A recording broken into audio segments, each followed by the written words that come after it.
Well, at least the year's over, right? Look, I'm not gonna do another depressing preamble of how bad the year was, cause I already did that on my worst albums video. So let's talk about the good albums here, cause this year was a very strong year for music if you knew where to look. If you just went with mainstream music, then you had a hard time. For a lot of rock and metal, this was a giant year for them, with many bands blowing up and getting popular, newer bands showing brand new life in emo, metal, metalcore, etc.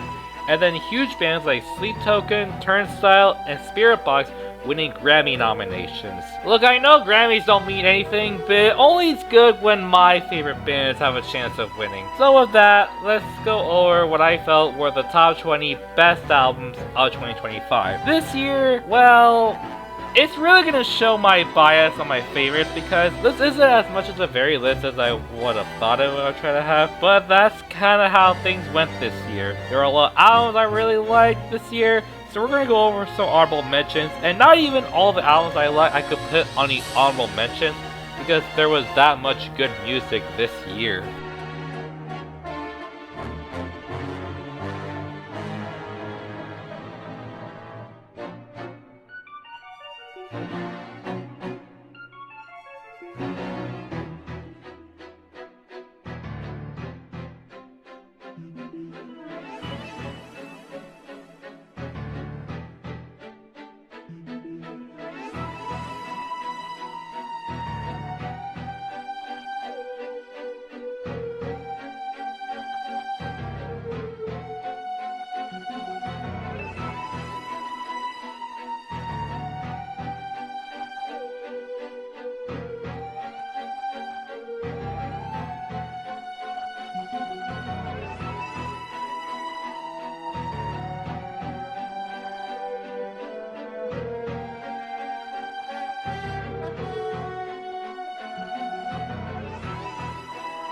Okay, with that, let's get into it. The best albums of the year.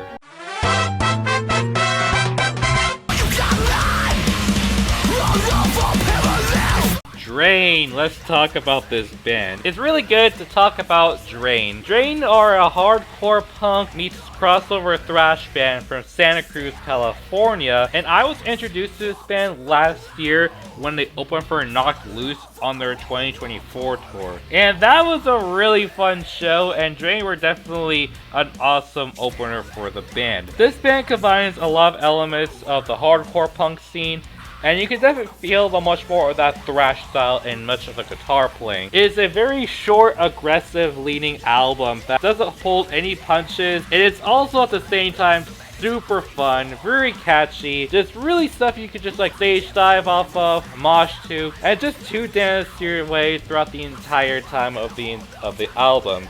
It's not even that long of an album, but it makes use of all that time really, really well, from the vocals, drums, everything about it is just entirely fun. A lot of great songs on here, from Stealing Happiness from Tomorrow, Scared of Everything and Nothing, Nothing But Love, Nights Like These. There's a lot of good fun on this album that I could highly recommend for anybody who wants to get into the newer stuff without trying to tap in like a bunch of the stuff we heard before, because they really throw a lot of punches that not a lot of bands within the scene do these days.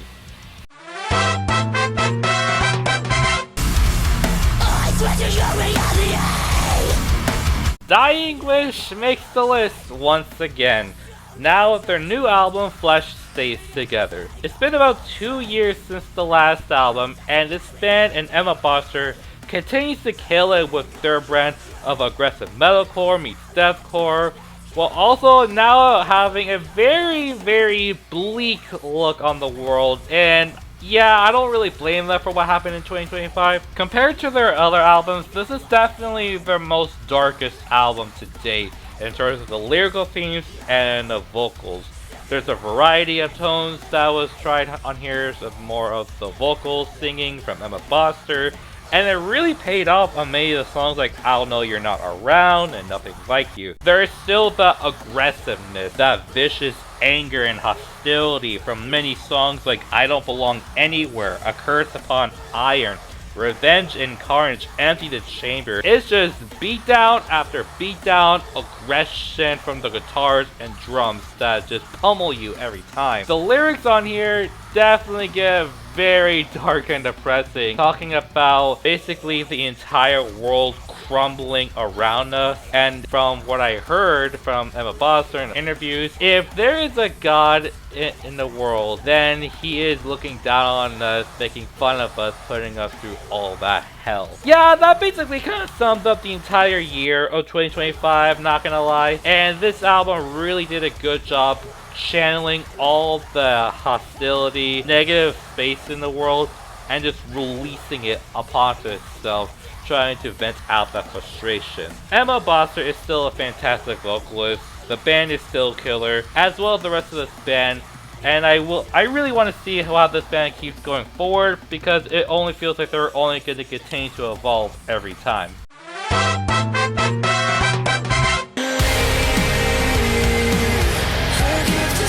Spiritbox's Tsunami Sea. This might have been a lot lower than I kind of expected was initially. This came out back in March of this year, and I still think it's a very fantastic album and another great album from Spiritbox. So being this low on the list kind of surprises me. Maybe, actually, probably not. If I'm thinking about it, it might be a surprise to a lot of people, considering how much I praise a lot of Spiritbox. I don't want you guys to get the wrong idea. This is still a very fantastic, well-crafted album from Spiritbox that shows a lot of the greatness that they continue to do within metalcore. Lots of diversity within the music, from the melodic stuff of the title track and Perfect Soul to some of the much more of the anger on many of the other songs on here, like Fata Morgana, Black Rainbow, and especially No Love, No Loss. That one just completely kicks you up on the teeth all the time. Courtney LaPlante continues to be angelic with her cleans, incredibly harsh and low on her harsh vocals, and Mike Stringer on the guitars and the rest of the band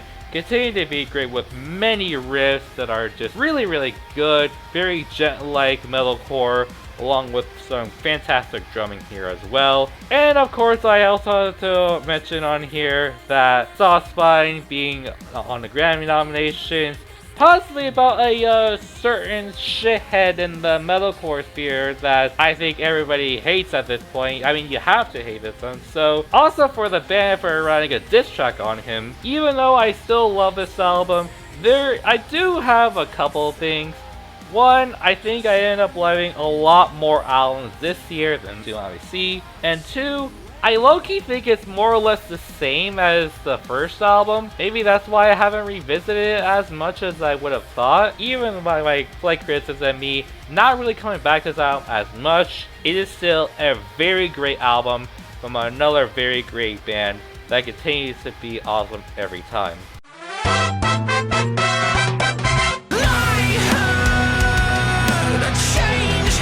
Chevelle, man, it is good to be talking about this band, and it's really good to have Chevelle back in action after quite a long time after the last album. Chevelle are a band that doesn't really ever change their sound that much, and honestly, there isn't really much of a downside to that. Their brand of alt metal / new metal, at least for the early days, continues to be really good here, with a lot of riffs, Kamachi drums, and a lot of just grooves and melodies that many of the songs have on here, like Pale Horse and Rabbit Hole. Pete Loeffner continues to be really well with this writing. The writing is definitely really strong here, that I definitely encourage you to look into it. Kind of similar how the last album went, because you have stuff here on AI Phobia, talking about basically the world being taken over by AI, as well as other songs like Karma Goddess and Shakti End of the World. It really puts a big exclamation mark of a lot of what's happening on in the current society nowadays, which is what Chevelle have been mainly aiming towards for a little while now, and I really applaud them for doing something like that. This is just also one of those bands that you really cannot go wrong with whenever you listen to an album or even songs of theirs. I was unfortunately not able to see them at Aftershock, but that is perfectly okay. They announced some more shows in April this year, which I am definitely going to go to, and this album It has a lot of great stuff, so definitely check it out if you haven't already. And since I will finally be seeing them next year, you know what that means, right? I finally get to see a car on stage for once.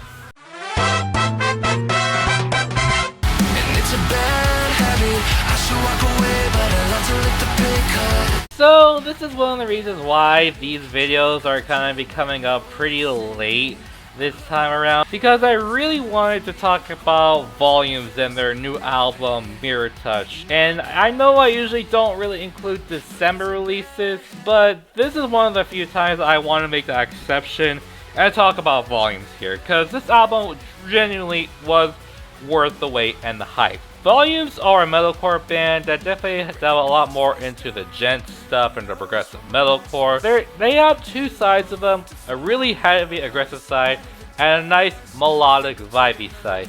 And on here on Mirror Touch, I feel like we got a lot of the best of both worlds on here that continue to amplify after the last album. The combo of soft and loud from Volumes, always wrong, within whatever style they decide to do, from the aggressive openers, Sidewinder and Bottom Dollar, to some of the more open, vibier, more, I guess, pop-centric metalcore, and that's not a bad thing. The way they handle a lot of the vibey stuff on here really goes a long way on many songs like Bad Habit, which is one of my favorite songs off of the album, as well as other songs like Adrenaline and California. It is a little more vibey than most Volumes albums, but don't worry, there's still lots of heaviness down here, a lot of aggressiveness from the guitar, and really great chemistry from both Michael and Mike throughout the entire album runtime. From the singles like Soap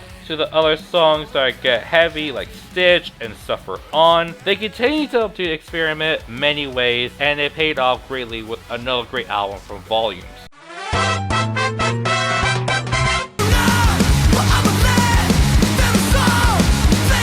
Turnstile are back, and yeah, it's really good to be a Turnstile fan this year, in my opinion, of course. After quite a long time away since Glow On put them on the map, they came out with Never Enough, which basically took a lot of the great elements from Glow On, continue to amplify it, and while I don't think this album is as amazing as Glow On, it still has some really just fantastic moments throughout the entire album that I just really love and came back to a lot this year. Never Enough continues to delve much more into that dream punk style and expanding it forward, adding different layers and elements, and I think it works really well, and this album does what the album is suggesting to do, really just putting a smile on your face and having a blast listening to it, because that's what I had with a lot with this album. A lot of songs from the title track that really builds onto a lot of this dream-like atmosphere. There's some of the other great songs on here like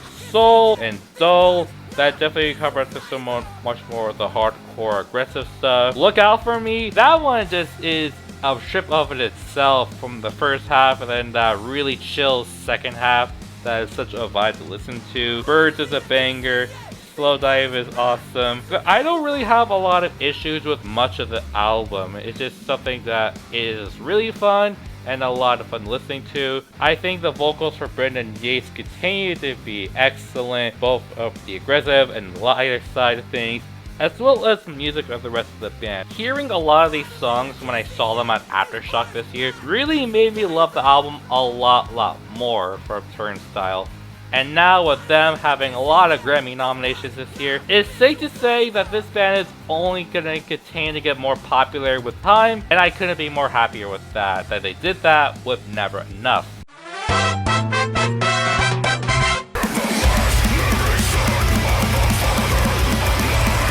Ooh, man, I was not expecting Whitechapel to go back into their heavier days from the out eras of This Is Exile, but yeah, you know what, I'm all for it. I'm for y'all getting all demonic and heavy or whatever, because the new Whitechapel album absolutely slaps way harder than I initially expected it to be. It's weird that after the first single, which I liked at the time, ended up being the weakest single, because the rest of the album, it just completely demolishes everything in its way in the most cynical and satanic way possible. Hymns and Dissonance is the follow-up sequel album to This Is Exile from long ago. So a lot of the lyrics are gonna be kind of demonic and just playing along with a lot of the writing style that was made at the time for This Is Exile. And I think they did a really good job in terms of the musicality and the vocals from Phil Bozeman. Phil Bozeman continues to be one of my favorite vocalists in deathcore.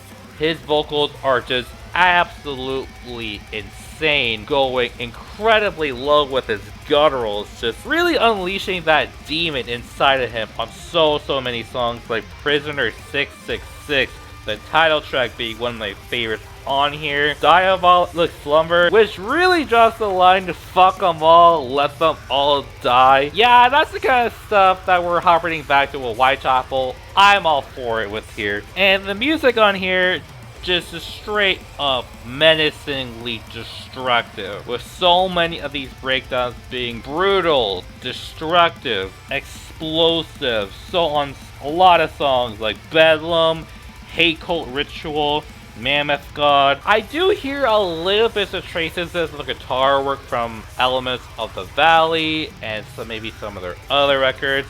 In some ways, it's a combination of the old and the new combined into a brand new beast of an album. This went harder than any right it had to, and only shows that Whitechapel will continue to be one of my favorite bands in deathcore today.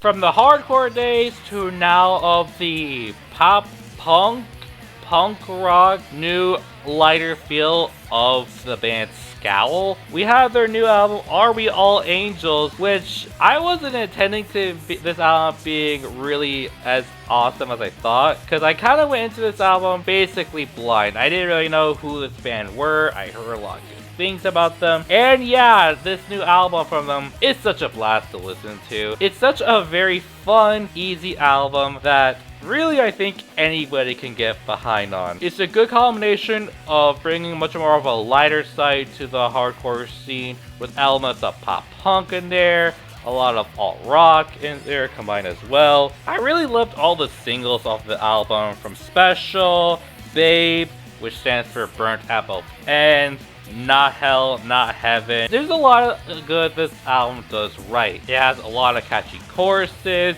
a lot of very fun riffs, and great vocals from Kat Moss, both in terms of the harsh vocals and in the clean vocals. There's a good variety of that tone all throughout the entire album, and it only just kicks up even more the more you start listening to it. Especially near the end of the record when you get to songs like the title track, where it really amps up the dial and just continues to explode into this really awesome album. I saw them twice live this year, once when they opened for Movement, the other time when they headlined a show near my area. Both times were just a really fun time seeing Scowl. And if you're someone who wants to get more into the hardcore stuff but doesn't want to go too heavy into it, I think Scowl could be a perfect spot for you. I think Scowl could be a perfect band for you.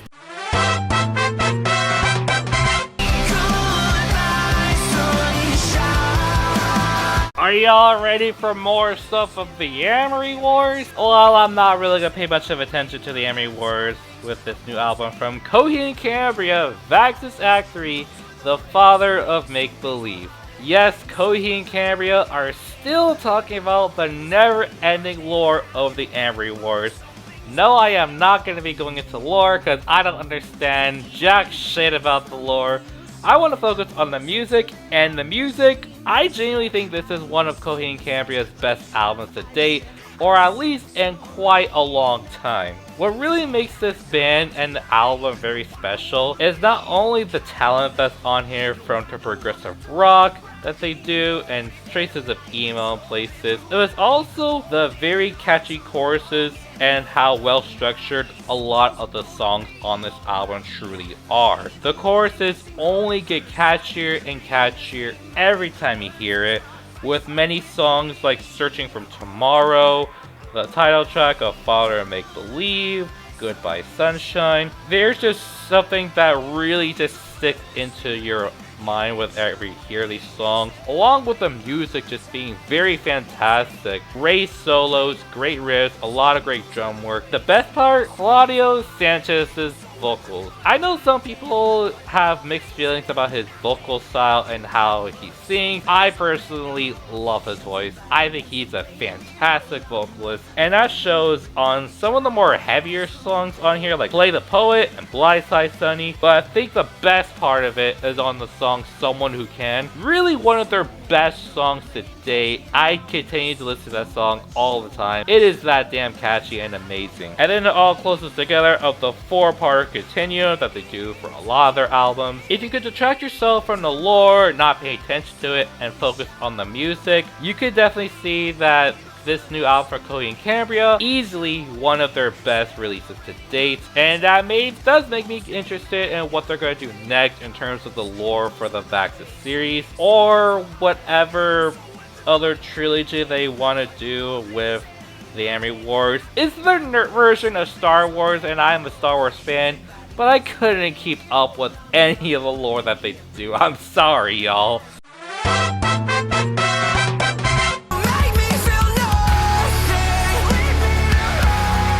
Caskets is a band that I have been loving for about a couple years now. They're just a band that I think in terms of a lot of the post-hardcore, I guess some parts of the metalcore world, I would kind of consider them more post-hardcore than anything because they're not that heavy of a band. There's a lot about this band that I love and I think they do right. And with this new album, The Only Heaven You'll Know, they possibly made one of their best albums to date. There is a very strong cohesiveness in terms of the musicality and the production all throughout the record. It's very tight, very well written, well composed. A lot of the music is just really strong on many songs like the title track, as well as other songs like What I've Become and Escape. But it's definitely a lot much more of a melodic album, and if you like that melodic side of the genre, you're really gonna love it. Matt Flood's vocals, I love this man's vocals so damn much.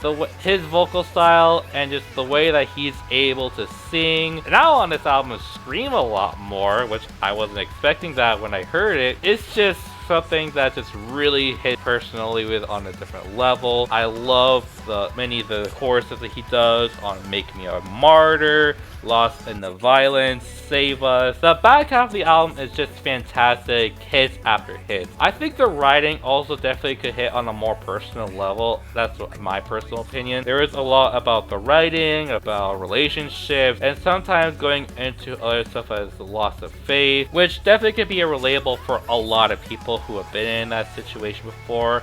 I also want to shout out the Make Them Suffer feature on Our Remedy. That one goes really hard, and this album only continues to show why Caskets are a really great band. They know how to do stuff in this core genre a lot more smoother and more accessible than other bands. And I don't mean accessible in a negative way. I feel that they could definitely get a lot more people into the genre. If my takeaway can have you listen to Caskets more, then that was my goal, and I'm really happy for that. Caskets are great. You should check them out.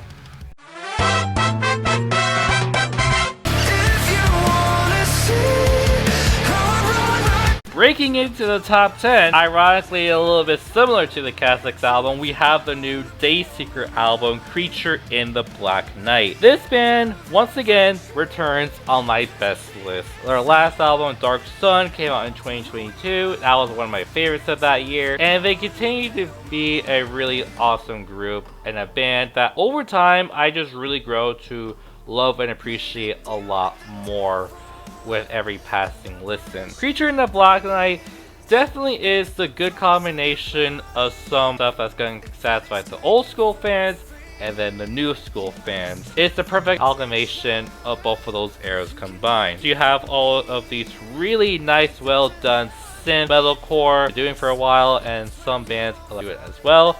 but Dayseeker always strike out as being really strong and being so unique within the genre itself. A lot of it has to do not only with Rory Rodriguez's fantastic vocals, but also with the writing as well. You can definitely tell from a lot of the lyrics, there's a lot about depression, anxiety, still recovering from the trauma of losing a loved one, and just really kind of being in that state of mind where you don't know what to do. You have no feelings. You're becoming the living dead, if you want to put it that way. When you hear many songs on here like Crawl Back to My Coffin, Cemetery Blues, Meet the Reaper, and other songs like Forgotten Ghost, you could definitely feel a sense of desperation and also hurt and loss, but there's also that voice of trying to fight through all of that agonization. At least that's what I felt whenever I heard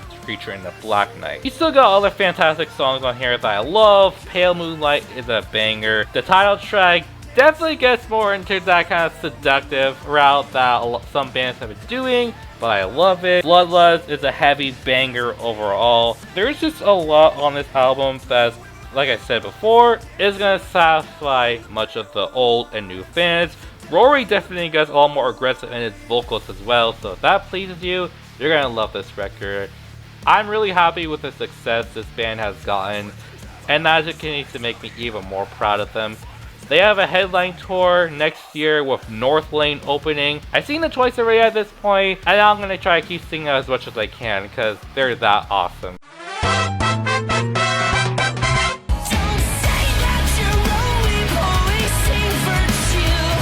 Hail the Sun continues to make a consistent track record great, and they continue to do that with their new album Cut, Turn, Fade Back. They continue to excel on many stuff of what makes this band fantastic. Many of the stuff is just very, very punchy with their mix of math rock, post-hardcore, with that swancore elements on here. The production on here was definitely fantastic. It's very catchy, maybe not as heavy as some of their past albums, but we're really made up for it with the powerful choruses from the music and the vocals of Donovan. Something about this man's vocals just makes a lot of these choruses just explode with a lot of life and power.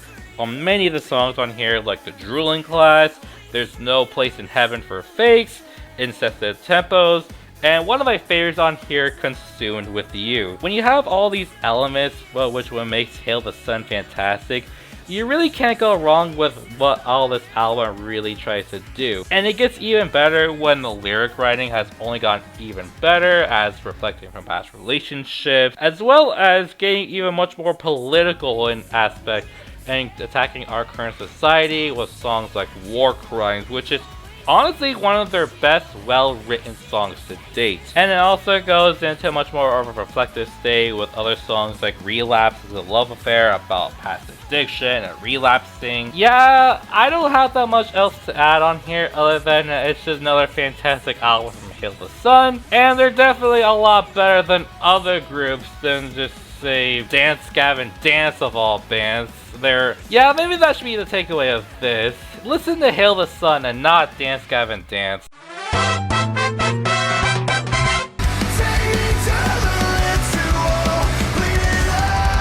Grey Haven. Man, this band is definitely one of those groups that I fell in love with in 2025, and actually going into late 2024, actually to be kind of exact. My first exposure to this band was when I saw them open for the Devil Wears Prada last year in their 2024 tour. After that show, I went back and checked out some of their past material, and yeah, this band definitely slaps in a lot of post-hardcore, metalcore, progressive metalcore.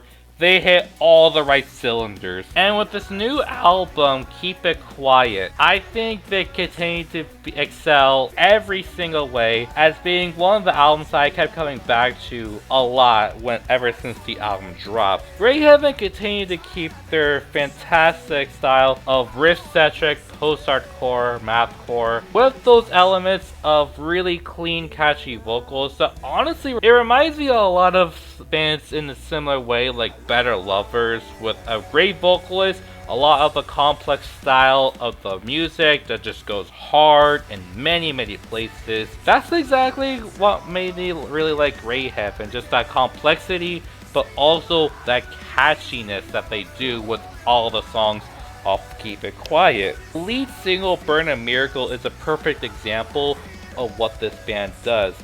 There's such a good variety of different tones, being lighter on songs like Where the Light Leaves Us and Technicolor Blues, as well as being a little bit eerie and definitely having a lot of progressive tendencies, a lot of interesting structures, from Diamond to Diamond, from the backseat of a moving car, Night in October.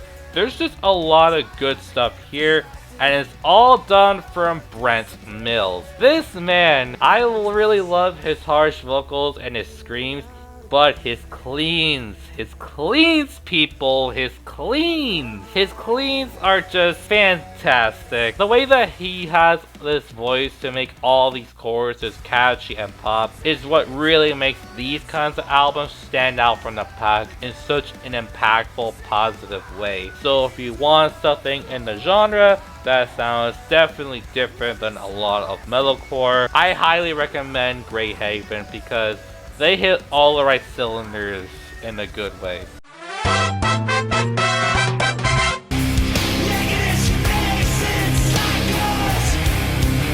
The finally long-awaited, hyped album from Deftones is finally here.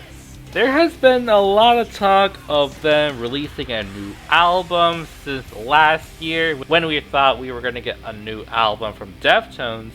2025 though was a magic year, and this is really one of their best albums at this point for Deftones' discography. This band just continues to be legendary with the alt metal that they do, of shoegaze, along with some nu metal elements that definitely feel a lot more refreshing on many songs here. This is another one of those albums kind of similar to Ohms, where you could definitely hear a lot of past albums all being combined together into one, and it's done in a way that actually feels very impactful and amazing, not one of those cheap ways that a lot of ways bands try to do to make a quick buck off of it. They took their time and they crafted something definitely heavier, going back to some of their nu metal days on songs like My Mind is a Mountain and Cut Hands, but also reminds me of other albums like Saturday Night Wrist on Infinite Source and Milk of the Madonna, and maybe even trying something entirely new on songs like Souvenir. Chino Moreno's vocals hasn't aged a day. They have been a band for over 35 years at this point. Their debut came out 30 years ago, and he is still finding ways to make his voice fantastic, making them sound like he hasn't aged a day in the slightest. Stephen Carpenter's guitar work is fantastic, and you could just hear the album just soaring on every single song, just putting a lot of this heavy alt metal, combining with the dreamlike atmosphere of the shoegaze that they do on here. The drumming is fantastic. A lot of the bass work is great as well. This is an album that I knew was going to be good, but I wasn't expecting it to be this fantastic of an album. And it only made me really love it more when I saw them headline one of the days at Aftershock. And seeing that just put an incredible big smile on my face. They're one of my top 10 favorite bands of all time, so I definitely had high expectations for this, and I am really very happy they did not disappoint, with now being one of my top 5 favorite albums from the band.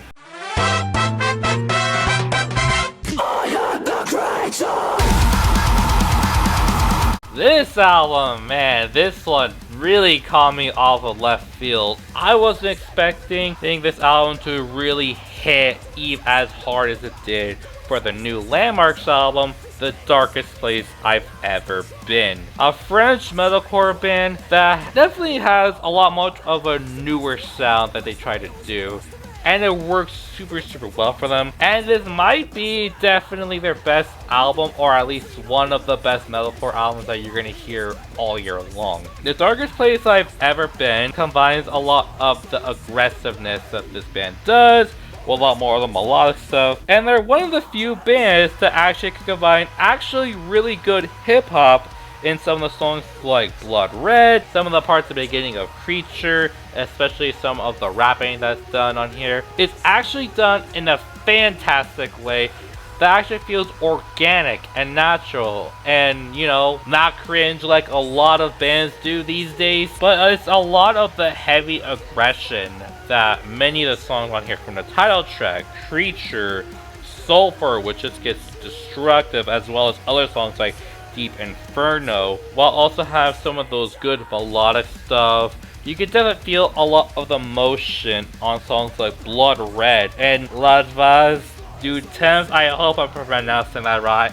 I'm sorry, I am not French, y'all. It's that dexterity from the vocalist Flaunt that it just really makes this album shine on many levels, as well as the music behind him, because you have many of the songs that have a lot of power to them, a lot of emotion, like some of the songs I mentioned, like Blood Red, but also so incredibly viciously low vocals like Requiem that just decimate everything in his way, and that shows how great of a vocalist Landmarks has. I came back to this album and the songs on here a lot, so as being the metalcore guy, and if you're looking for something new, this is a highly big recommendation for me.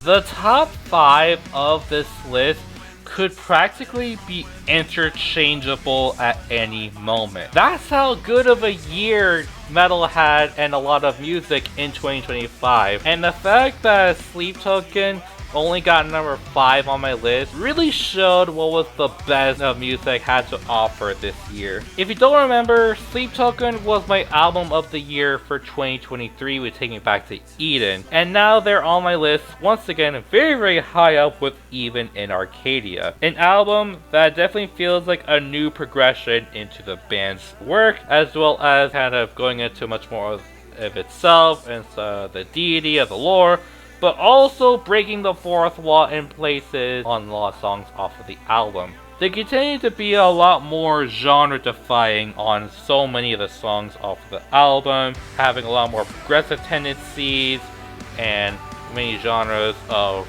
pop, metal, R&B, just a lot of really interesting stuff on here that actually feels really interesting, and it feels kind of natural for Sleep Token. I'm not entirely sure if I'm fully convinced that I'm saying stuff, but what I'm trying to say here is that I personally love the fusion of genres of what we got on Sleep Token's new album. Immediately from the opener of Look to Windward, you go through an incredible journey of genres, pace changes, and that continues on many songs like Emergence, one of my favorites off of the album. Caramel, which is the one that definitely takes a shot a lot of the parasocial fans, breaking the fourth wall, which, yeah, that definitely needs to be called out. As well as the back half of the album, which you could definitely feel the emotion and that very just heavy-hitting nature of what Vessel and the rest of the band from 2, 3, and 4 are going through with their new Light to Fame. With those heavy hitters, Down Like Please, Infinite Bass, and Gethsemane, which, man, that one tugs at the heartstrings, y'all. I don't care what anybody says. It really shows that what Sleep Token and Vessel and the rest of the band are trying to do was really trying to be successful and creative, but also struggling with this newfound fame of a lot of people trying to find their identities. That is a really fucked up thing that people are trying to do, and I'm happy that they're able to continue to stay strong with a very fantastic album that they've created. It's also just a really fantastic time to be a Sleep Token fan, because if you didn't know, not only did this album top the Billboard Top 200 early this year, but they also had a big arena tour in the US, and all the dates sold out within an hour. When you see live footage of them, it looks like they're all just having fun. Vessel looks happy once again. It's stuff like that that just really makes me feel happy to see them happy as a Sleep Token fan.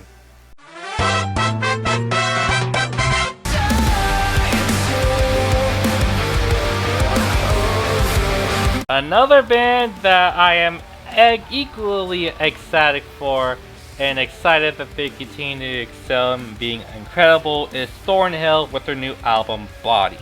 Another band returning on my best list from the last time of 2022. They had the runner-up for best album of 2022, and now they came pretty close to almost being in the same spot at number 4. So from that jump and onwards, going into this new album, they definitely combine a lot of the best elements from the Dark Pool and Heroin and combine it into something that's entirely new that feels just really fantastic. In terms of a lot of the Deftones core metalcore bands that are a lot within the genre, if you ask me personally, I think Thornhill are probably the best at it. That has to do with a lot of the vocals from Jacob that just really just excel on many forefronts off of the album itself, in terms of the heaviness or also the softness as well that he tries to give off. The music behind it and a lot of the grooves that they do on Bodies that makes this album fantastic, and the more I spend time with it,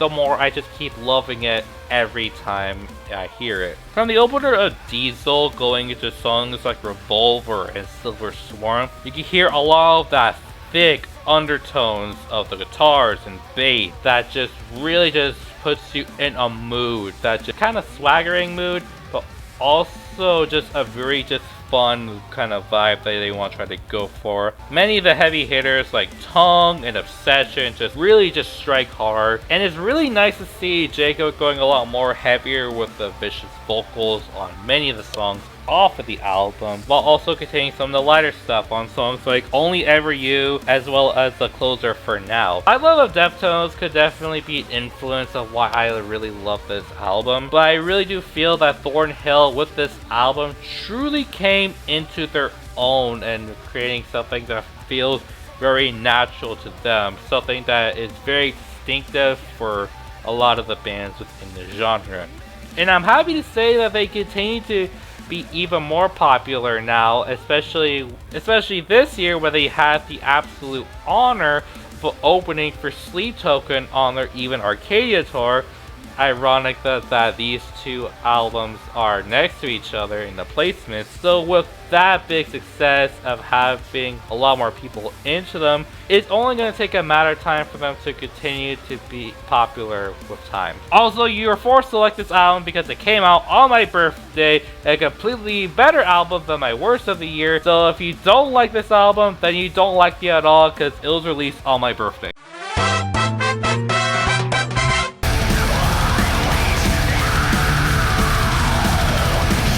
Speechless.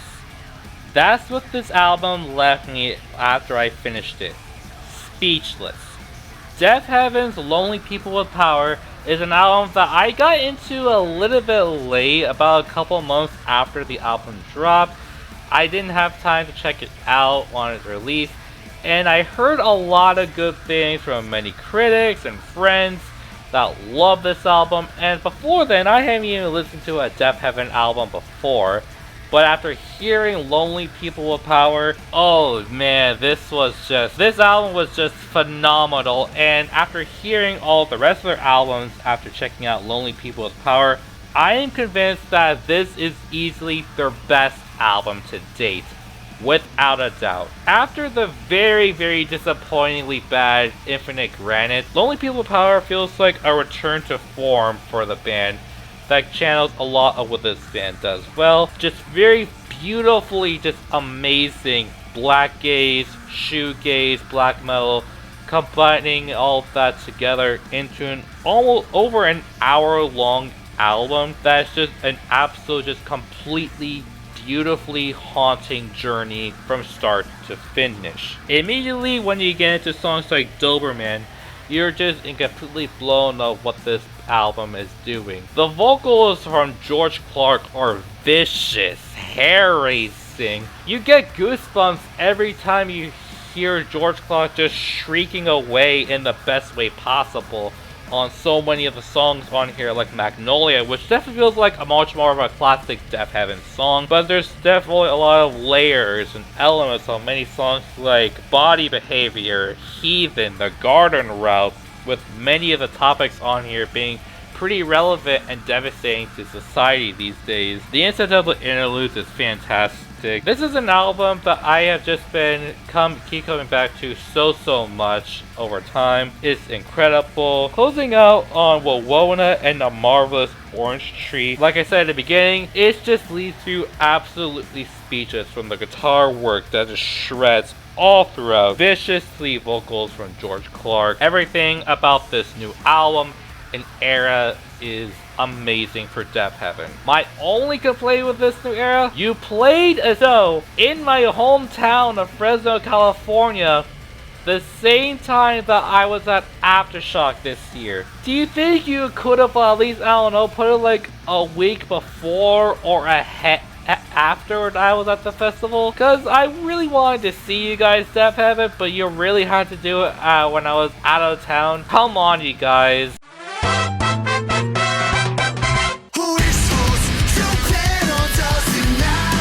You guys know that Simpsons meme? That one kid at the back of the bus say like, I'm in danger. That's basically what I felt like when listening to the new Callous Dowboys album, I Don't Want to See You in Heaven.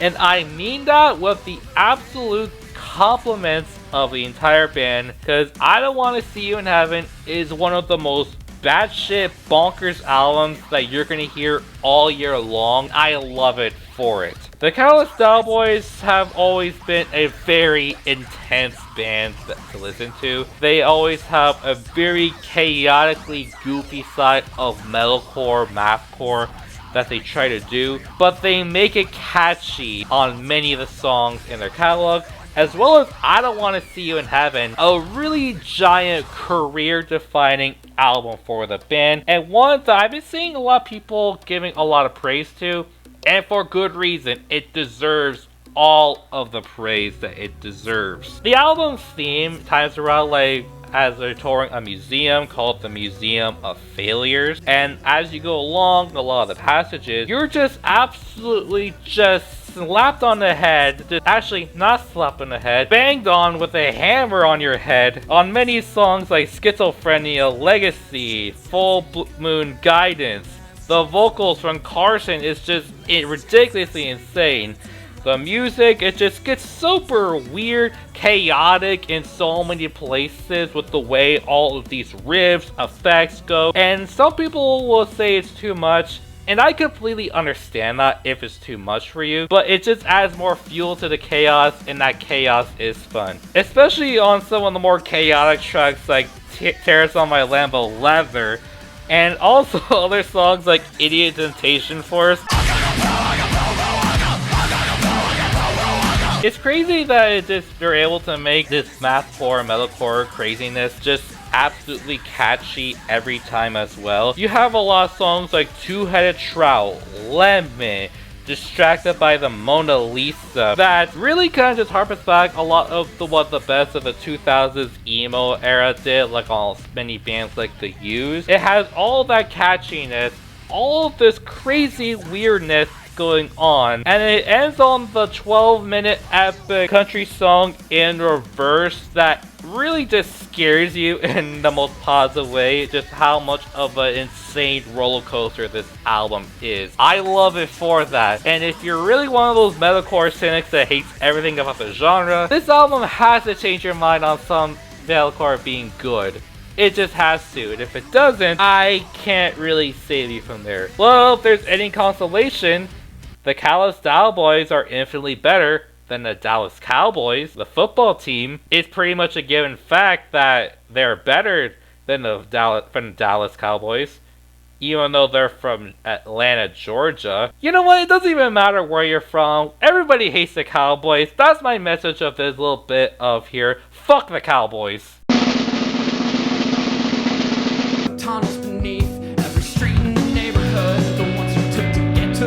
This number one, honestly, I wasn't expecting the new La Dispute album, No One Was Driving the Car, was to be my number one album of the year. I really actually wasn't expecting it to be, but it just kind of just sort of happened here. As I said right now, La Dispute's No One Was Driving the Car is my album of the year for 2025. La Dispute haven't put out an album in about 6 years, since 2019, so I have been dying for them to create a new album, and oh my god, this just completely just fucked up my emotions in a lot of ways. And honestly, I think in the chaotic world of 2025, we needed an album like this. They always know how to strike the listener and keep them on edge with all of this intense emotion from the music and the atmosphere and the lyrics from Jordan Dyer, just absolutely just destroying you in terms of the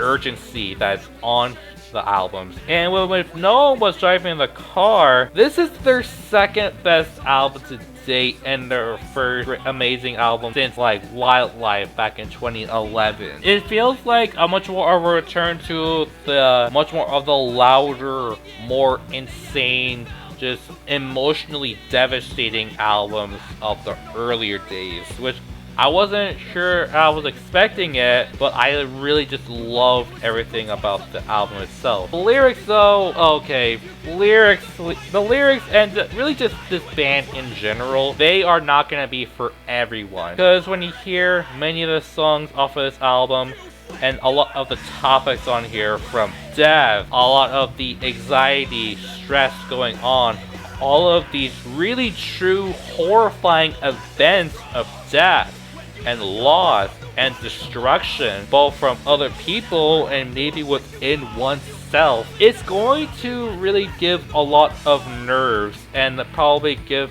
some people flashbacks to places they didn't want to be in. So if you're in a very bad headspace, I don't recommend you hearing this, but if you're able to, I highly recommend every single song off of this new album La Dispute created. Everything from Shade My Head One to a lot of the really just emotional gut punch this album does, from environmental catastrophe film, sibling fight at Mom's 50th, Steve, which, yeah, my name is Steve, I am on the album, Saturation Driver, the title track, and probably the most devastating song off of the album, Top Seller's Banquet, which honestly feels like King Park Part 2. It has such an urgent feel from the musicality, just everything about it just wrecks you every single way possible. And the main reason why I consider this to be my favorite album of 2025, with the amount of chaos and really just the very just bleak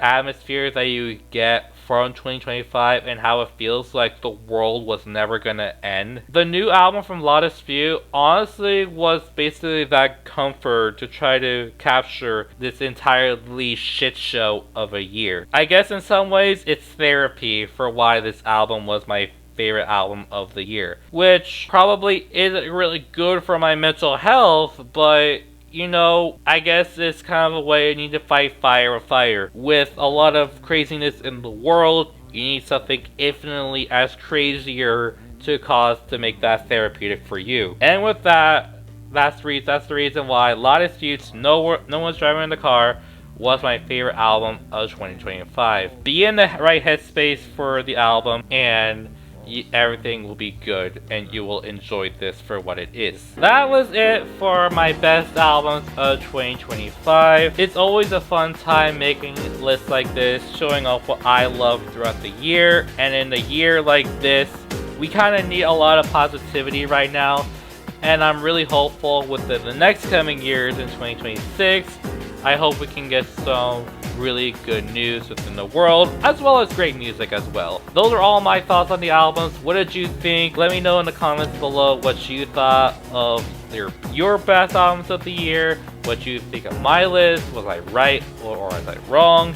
What would you give it? What would you think of my list overall? Do you agree or disagree? That's basically all that I have to say. You kind of know what to do of finding me online or whatever, or the socials or stuff like that. Anyways, that is all. Thank you for watching, and I will see you guys some point in life whenever I make another long video.